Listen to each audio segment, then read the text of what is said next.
가을에는 기도하게 하소서. 한국의 대표적인 기독 시인인 김현승 시인의 시입니다. 가을에는 기도하게 하소서. 낙엽들이 지는 때를 기다려 내게 주신 가을에는 사랑하게 하소서. 다형 김현승, 차와 커피를 마시기를 즐겨 했다고 해서 차 다자를 써서 다형이라는 호를 가진 김현승 시인은 사실 제 아내 케일라 킴의 할아버지가 되십니다. 저희가 결혼하기 전에 한 25년 전쯤 되는 것 같은데요.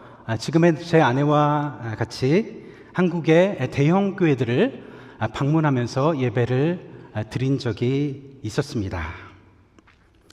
가을이면 꼭 목사님들이 인용하는 시가 있었는데 바로 이 김현승 시인의 가을에는 기도하게 하소서라고 하는 이 시를 어김없이 이 목사님들이 인용하는 것을 보면서 제 아내가 저를 보며 빙그레 웃곤 했습니다. 가을에는 기도하게 하소서. 지금이 가을이 아닙니까? 그래서 저도 최근에 김현승 시인의 시집을 다시 펼쳐보면서 가을의 기도를 다시 읽어보게 되었는데 그 중에 눈길을 끄는 대목이 하나 있었습니다. 가을에는 기도하게 하소서.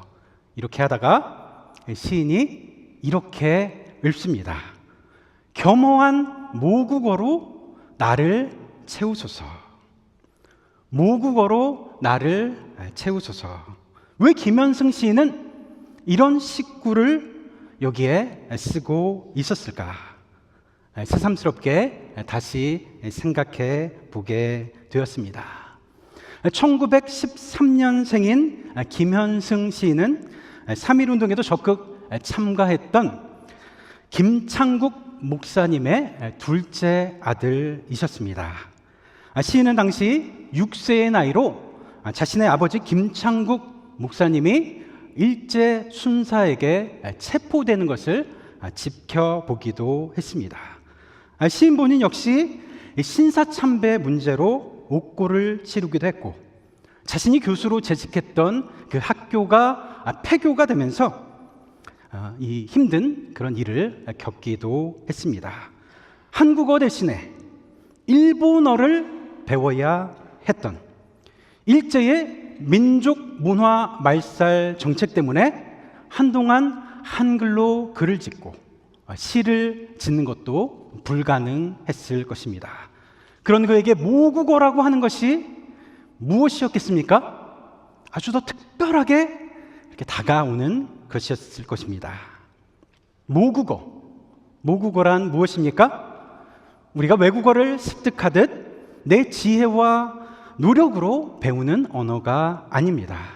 연습을 해서 체득되는 언어도 아닙니다. 자신이 스스로 시어를 다듬듯 조탁하여 만든 언어도 아닙니다. 모국어란 어머니의 언어요. 날 때부터 내게 주신 언어. 태어나서 내가 가장 먼저 배우게 된 가장 순수한 때묻지 않은 언어. 운명적인 언어. 생내적인 언어가 바로 모국어입니다. 일본 땅에서 하늘을 보고 별을 보면서 어머니와 조국을 그리워했던 윤동주 시인처럼 김현승 시인도 그토록 모국어를 갈망하던 시절이 있지 않았을까?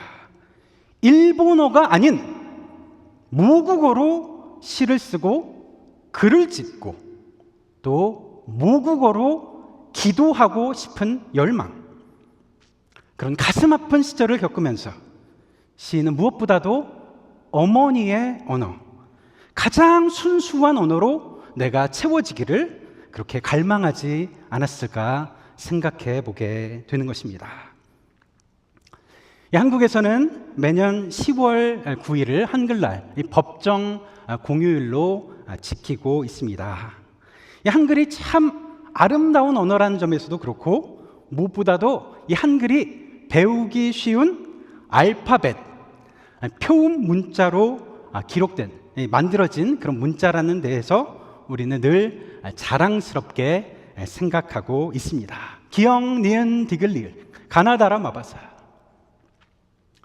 여러분, 근데 이 알파벳이라고 하는 말, 그 말이 근본적으로 그리스어의 첫 두 글자 알파와 베타에서 나온 말인지 아십니까?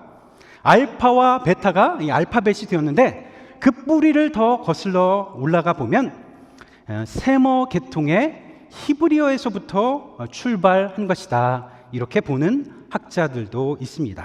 히브리어 알렙, 베트, 첫 두 글자가 알파와 베타가 되었다는 것. 고대 이스라엘 백성들이 알파벳을 직접 발명한 것은 아니지만, 그들은 그 글자를 차용해서 자신들의 글자로 삼게 됩니다. 그 글자는 그들에게 문명을 가져다 주고, 이것이 서양 문명의 뿌리가 되었다는 것을 우리는 부인할 수가 없습니다. 저도 신학대학원, 한국에서 신학대학원을 다니면서 이 알파벳, 히브리어와 그리스어 알파벳 노래를 불렀던 것이 기억나는데요. 알파, 베타, 감마, 델타, 알렙, 벳, 기멜, 달렛. 이것이 자꾸 생각이 납니다. 여러분, 놀랍지 않습니까? 우리가 읽는 이 성서라고 하는 것이 히브리어와 헬라어, 즉 알파벳으로 기록된 언어라는 것입니다. 그리고 그 성서의 문자, 그 뿌리가 자라나서 지금 영어와 스페인어 같은 여러 민족의 언어로 사용되고, 또 인쇄혁명을 거치면서 지금 오늘 우리 앞에 이렇게 와 있는 것입니다. 이 역시 하나님의 놀라우신 섭리가 아닌가 하는 생각을 해봅니다. 하나님께서는 자신의 말씀을 계시해 주기 위해서 히브리어와 헬라어, 이 글자를 택하시고 그 언어 속에 하나님의 뜻을 담아 두셨습니다. 글자에 하나님의 마음을 새겨 두신 것입니다. 알파벳 속에 하나님을 아는 지식이 담겨 있다고 하는 것입니다. 우리가 이렇게 허블 망원경으로 먼 우주를 그렇게 자세히 들여다볼 수 있듯이, 우리는 알파벳을 통해서, 글자를 통해서 하나님의 마음을 깊이 들여다볼 수 있는 것입니다. 뛰어난 알파벳 중에 하나라고 하는 한글, 1443년 세종대왕이 한글을 만든 가장 중요한 이유는 모든 사람이 널리 이 글자를 읽도록 하기 위함이었습니다. 당시 사용했던 글자는 한자였는데, 한자란 어떤 언어였습니까? 지식인의 언어였습니다. 지배계급의 언어였습니다. 소수의 엘리트를 위한 언어였습니다. 왕과 귀족의 언어였고, 남성의 언어였고, 사대부의 언어였습니다. 무엇보다도 이 한자는 배우기가 너무 어려워서 일반 사람들이 쉽게 다가갈 수가 없었습니다. 세종은 비록 하나님을 알지는 못하는 왕이었지만, 이 백성을 생각하는 이런 마음만큼은 아주 깊었던 것 같습니다. 우리가 지금 이 한국 사람들이 한국어 성경을 이렇게 쉽게 읽을 수 있는 것도 세종대왕의 한글 창제가 아니면 결코 쉽지 않았을 것입니다. 실제로 한글 창제 초창기에 한글은 언문이다, 그렇게 여기면서 천하게 여겨지기도 하고, 또 심지어 여인들의 글이다, 그래서 암글이다, 이렇게 불리기도 했었습니다. 그럼에도 불구하고 세종이 한글 창제를 한 이것을 통해서 당시 교육의 기회가 전혀 없었던 천민들이 글을 읽고 쓰기 시작한 것입니다. 여인들이 글을 배우기 시작한 것입니다. 오해하지 마십시오. 저는 여전히 한자를 사랑합니다. 서양의 라틴어가 그렇듯이 동아시아에서 한자라고 하는 언어는 여전히 법과 철학과 문화와 사상의 언어입니다. 그러나 일반인이 이 한자에 다가가기에는 너무나도 어려운 것입니다. 이 모든 문화에 보면 이 제사장들의 이 공통적인 특징이 하나 있는데, 그들은 이 언어를 다루는 아주 엘리트 계급이었다고 하는 것입니다. 오랫동안 이 서방교회에서 이 라틴어란 이 사제들만 쓸 수 있는 사제들의 전유물이었습니다. 제사장의 언어였습니다. 백성들은 사제들을 통해서만이 하나님의 말씀을 전해 들을 수가 있었습니다. 그러나 지금 누구나 다 이 성경 말씀을 읽을 수 있는 것, 바로 민중의 언어로 성경이 다 번역되었기 때문이 아니겠습니까? 일찍이 하나님께서는 모세를 통해서 우리에게 약속을 해주셨습니다. 너희가 내게 대하여 제사장 나라가 되리라. 베드로 사도는 우리에게 이렇게 말씀합니다. 너희는 왕 같은 제사장들이요 거룩한 나라요 그의 소유된 백성이니. 여러분, 약속하신 바 그대로 하나님께서는 우리 모두를 다 제사장 나라가 되게 하셨습니다. 우리 모두를 다 왕 같은 제사장으로 삼아 주셨습니다. 말씀이라고 하는 것은 더 이상 엘리트 계급에게만 속한 것이 아닙니다. 그들에게만 사유화될 수가 없습니다. 번역되고 출판된 글자를 통해서 오늘 우리 모두가 하나님의 말씀을 들여다 볼 수 있는 것입니다. 우리 모두는 오늘 다 왕 같은 제사장들인 것입니다. 백성을 사랑했던 왕 세종의 한글 창제의 업적도 지금 이렇게 돌아보면 하나님의 이런 원대한 계획 가운데 있었던 것이 아닐까 하는 생각도 해보게 됩니다. 여러분, 우리 모두에게는 각자의 나라가 있듯이 각자에게 모국어가 있습니다. 생리적인 언어, 어머니의 품 안에서 배운 어머니의 언어가 있습니다. 그 모국어로 말하고 또 우리가 모국어로 기도합니다.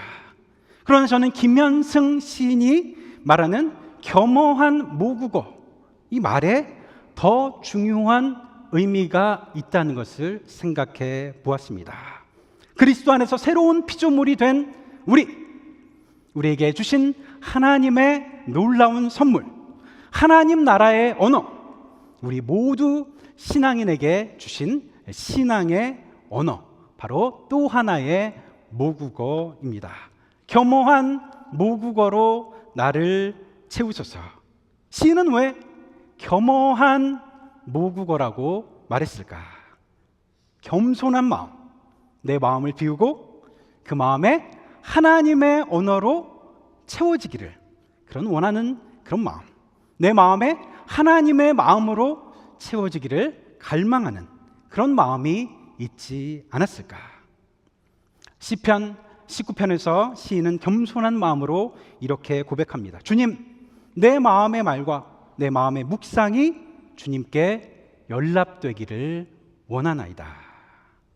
하나님은 우리에게 말씀하셨고 지금도 우리에게 말씀하십니다. 그래서 아버지의 자녀인 우리는 하늘에 계신 하나님의 언어로 그분과 대화하는 자들입니다. 하늘에 계신 아버지의 언어를 배우는 자들입니다. 우리에게는 또 하나의 모국어, 하나님의 언어를 따라 배우면서 우리는 자라나는 것입니다. 겸허한 모국어로 나를 채우소서. 김현승 시인의 이 기도는 그래서 하나님 앞에 자신을 겸손히 낮추고 당신의 마음으로 내게 채우소서, 아버지의 언어를 내게 주옵소서, 이렇게 기도하는 것이라고 하는 생각이 들었습니다. 누가복음 11장에 보면 제자들이 예수님께 간청하는 대목이 나옵니다. 주여, 우리에게 기도하는 법을 가르쳐 주옵소서. Lord, teach us to pray. Teach us to pray. 간청하는 제자들에게 하나님께서는 그 마음을 채워주십니다. 기도하는 법을 가르쳐 주십니다. 너희는 기도할 때에 이렇게 하라. 하늘에 계신 우리 아버지, 이름이 거룩히 여김을 받으시오며. 겸허한 모국어로 나를 채우소서. 우리가 언어가 다르다고 해도 우리는 같은 성서를 보고 있는 것입니다. 하나의 성서를 읽고 있는 것입니다. 우리 모두는 다 하나의 모국어를 공유하고 있는 것입니다. 아버지의 언어를 같이 배우고 같이 자라나는 것입니다. 아버지의 언어로 같이 우리가 소통하는 것입니다. 그 하늘에서 주신, 하나님께서 주신 그 모국어에는 무엇이 담겨 있습니까? 하나님의 사랑이 담겨 있고 하나님의 공의가 담겨 있습니다. 말씀이신 예수 그리스도, 그분의 인격이 담겨 있습니다. 오늘 우리 모두가 그 모국어로 우리의 마음이 가득 채워지기를 기도해 봅니다. 사도 바울은 우리에게 말씀합니다. 그리스도의 말씀이 너희에게 풍성히 거하기를 원한다. 그 말씀이 풍성히 교회 안에 채워지게 될 때 어떤 일이 일어난다고 합니까? 모든 지혜로 피차 가르치며 시와 찬미와 신령한 노래로 우리가 부르며 마음의 감사함으로 찬양한다. 이렇게 말씀하고 있습니다. 겸허한 모국어로 나를 채우게 될 때, 겸허한 모국어가 우리 교회 가운데 채워지게 될 때 우리는 다 함께 시와 찬미와 신령한 노래를 하나님 앞에 부르게 되는 것입니다. 서로가 서로를 그리스도의 마음으로 바라보게 되는 것입니다. 그리스도의 사랑이라는 모국어로 서로 소통하고 하나님의 정의라고 하는 모국어로 서로 가르치고 권면하는 것입니다. 여호와의 율법을 완전하여 영혼을 소생케 하고 여호와의 증거는 확실하여 우둔한 자로 지혜롭게 하며 여호와의 교훈은 정직하여 마음을 기쁘게 하고 여호와의 계명은 순결하여 눈을 밝게 하도다. 우리 모두를 채우신 바로 하늘의 언어입니다. 이 가을에 여러분도 겸허한 모국어로 채우실 수 있기를 바랍니다. 가을에는 기도하게 하소서. 낙엽들이 지는 때를 기다려 내게 주신 겸허한 모국어로 나를 채우소서. 내 입의 말과 내 마음의 묵상이 주님께 연락되기를 원하나이다. 이 가을 우리 모두의 기도가 될 수 있기를 주님의 이름으로 축원드립니다. 아멘.